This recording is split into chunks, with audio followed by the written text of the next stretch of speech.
আপনি কি জানেন একটা ট্যাঙ্ক কিভাবে কাজ করে? কোনো যুদ্ধে ট্যাঙ্কের গুরুত্ব অনেক বেশি। এই ট্যাঙ্ক যত শক্তিশালী এত কমপ্লেক্স। আজকে ভিডিও থেকে আপনি জানবেন কিভাবে একটা ট্যাঙ্ক কাজ করে। তাই ভিডিওটা একটি লাইক করে দেন। এটা হলো M1A2 আব্রামস ট্যাঙ্ক। এটা ওজন 35টা গাড়ির সমান, উচ্চতা 8 ফুট আর দৈর্ঘ্য 32 ফুট।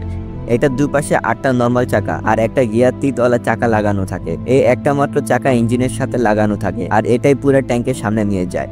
বাকি চাকাগুলোর সাসপেনশন লাগানো, যার কারণে উঁচা নিচা রোড খুবই সহজে পার করতে পারে। আর চাকাগুলোর নিচে এই চেনকে বলে ক্যাটারপিলার ট্র্যাক, যার ফ্রিকশনে অনেক উঁচা জায়গা সহজে উঠে যেতে পারে। এত বড় আর ভারী ট্যাঙ্কে পাওয়ার দেওয়ার জন্য AGT 1500 ইঞ্জিন ব্যবহার করা হয়, যেটা অনেকটা জেট ইঞ্জিনের মতো, কিন্তু এটা থেকে কোনো সাউন্ড তৈরি হয় না, যা শত্রুদের নজরে পড়া থেকে বাঁচায়। এই টপ পার্টকে বলে টোরেট। এটা 9 সেকেন্ডে 260 ডিগ্রি ঘুরতে পারে আর সামনে লাগানো থাকে মেইন গান। এছাড়াও দুটা মেশিন গান আর দুই পাশে স্মোক গ্রেনেড লঞ্চার লাগানো থাকে, যা শত্রুদের থেকে লুকাতে সাহায্য করে। এই ট্যাঙ্ক চালানোর জন্য 4 জন মানুষ প্রয়োজন। টোরেটের ঠিক নিচে গানার, কমান্ডার আর লোডার থাকে, আর একদম সামনে নিচে থাকে ড্রাইভার। উপরে এই জায়গা দিয়ে কমান্ডার 360 ডিগ্রি ভিউ দেখতে পায় আর ড্রাইভার তার সামনে এই জায়গা দিয়ে 120 ডিগ্রি ভিউ দেখতে পায়। এই 4 জন প্রায় 100 ঘন্টা পর্যন্ত এর ভিতরে থাকে, তাই বাহির থেকে কমিউনিকেশনের জন্য একটা পিছনে ফোন লাগানো থাকে।